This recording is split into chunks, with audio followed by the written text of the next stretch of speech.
আচ্ছা একবার ভাবুন তো, আমাদের ইন্টেলিজেন্স বা বুদ্ধিমত্তা এটা কি এমন কিছু যা বদলানোই যায় না? মানে যা নিয়ে জন্মেছি তাই শেষ? যদি বলি ইতিহাসের সেরা বিজ্ঞানী মানে অ্যালবার্ট আইনস্টাইন, তাকেও একসময় স্লো বা ধীর বলে ভাবা হতো। বিশ্বাস করা কঠিন, তাই না? বছরের পর বছর ধরে তো আমরা এটাই শুনে এসেছি যে ইন্টেলিজেন্স জিনিসটা জন্মগত।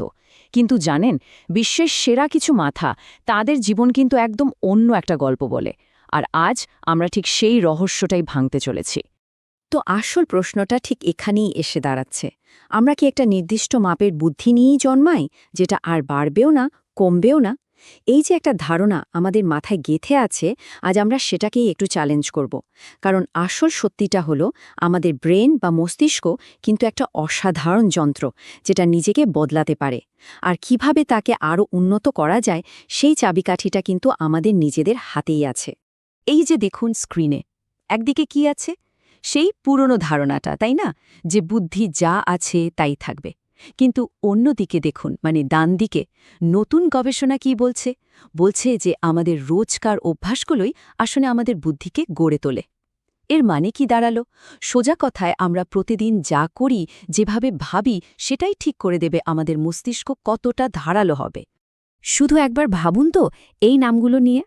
অ্যালবার্ট আইনস্টাইন, টমাস এডিসন, যাদের আমরা জিনিয়াস বলে জানি, তাদেরও কিনা শুনতে হয়েছে যে তারা কিছুই শিখতে পারবে না। এটা থেকে কি প্রমাণ হয় বলুন তো?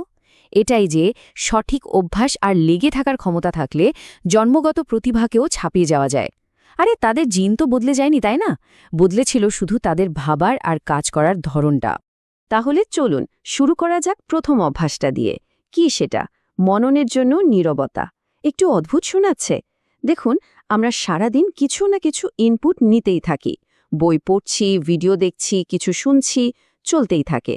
কিন্তু নিউরোসায়েন্স বলছে আমাদের ব্রেন সবচেয়ে বেশি শক্তিশালী হয় তখন, যখন সে বাইরে থেকে কিছু না নিয়ে নিজের ভেতরে যা আছে তা নিয়ে নাড়াচাড়া করতে পারে।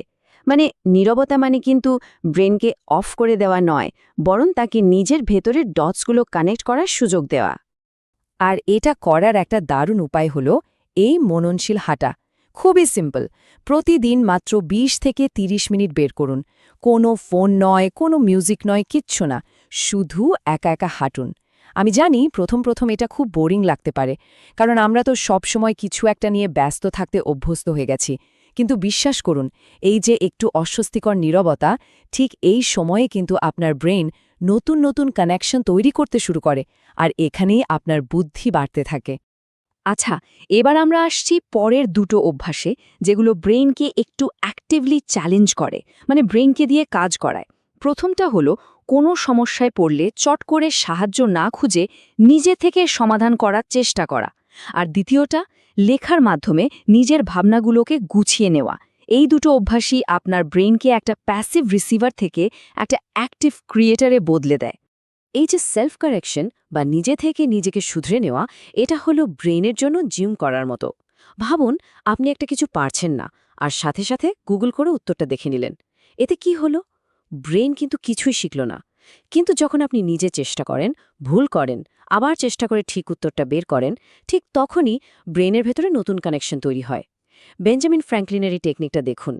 তিনি যা পড়তেন, তারপর বই বন্ধ করে সেটা না দেখে লেখার চেষ্টা করতেন। এই অভ্যাসটা ব্রেনকে শুধু তথ্য মনে রাখতে সাহায্য করে না, বরং তথ্যগুলোকে সাজিয়ে গুছিয়ে বুঝতে বাধ্য করে। আর লেখা, এটা কিন্তু শুধু নোট করার জন্য নয়। লেখা হলো আপনার চিন্তা ভাবনার জন্য একটা পাওয়ারফুল ফিল্টারের মতো। আমাদের মাথায় তো সারাক্ষণ হাজারটা চিন্তা দৌড়াদৌড়ি করে, তাই না? কিন্তু যখনই আমরা লিখতে বসি, তখন সেই সব এলোমেলো ভাবনাগুলোকে একটা লাইনে আনতে হয়। লেখা আমাদেরকে বাধ্য করে একটা চিন্তার উপর ফোকাস করতে। আর শুধু তথ্য জমা করার থেকে একটা বিষয়কে ভালোভাবে বোঝা যে কতটা জরুরি, তা তো আমরা সবাই জানি।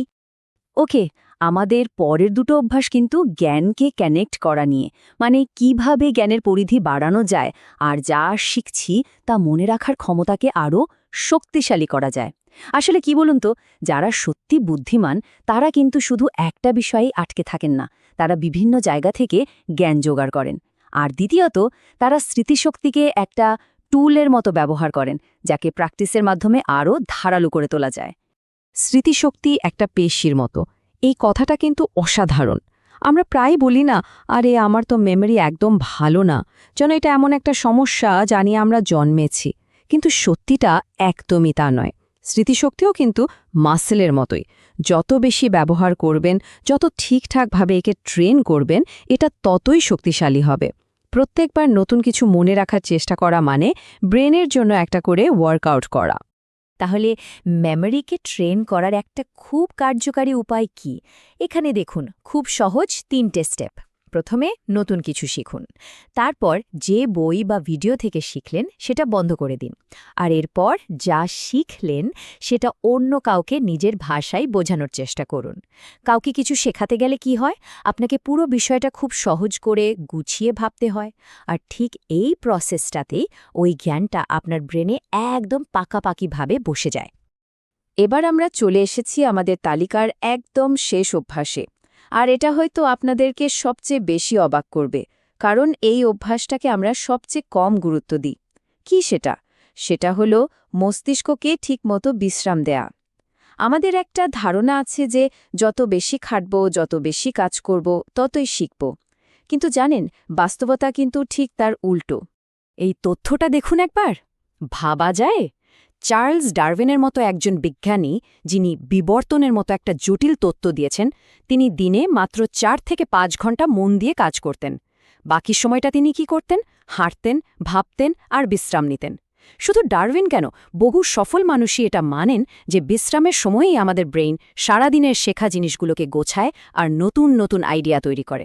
মানে ব্রেইনের আসল আপগ্রেডটা হয় কিন্তু ওই বিশ্রামের সময়। তাহলে পুরো আলোচনা থেকে আমরা কি বুঝলাম?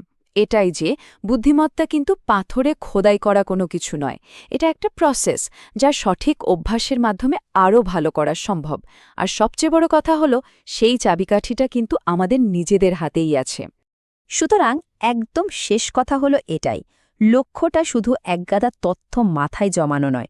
আসল লক্ষ্য হলো এমন কিছু অভ্যাস তৈরি করা যা আপনার ব্রেন যেভাবে কাজ করে সেই পদ্ধতিটাকেই বদলে দেবে। যদি সত্যি দ্রুত শিখতে চান, পরিষ্কারভাবে ভাবতে চান আর কঠিন সমস্যার সমাধান করতে চান, তাহলে তথ্যের পেছনে না ছুটে এই অভ্যাসগুলো গড়ার দিকে মনোযোগ দিন। তাহলে আর দেরি কেন? আজ থেকেই শুরু হোক বুদ্ধিমত্তা বিকাশের নতুন জার্নি। এই যে 6টা অভ্যাসের কথা আমরা আলোচনা করলাম, এর মধ্যে কোনটা দিয়ে শুরু করতে চান? একবার ভাবুন, যে কোনো একটা ছোট স্টেপ নিন আর নিজের ব্রেনের অসাধারণ ক্ষমতাকে খুলে দেওয়ার পথে এগিয়ে চলুন।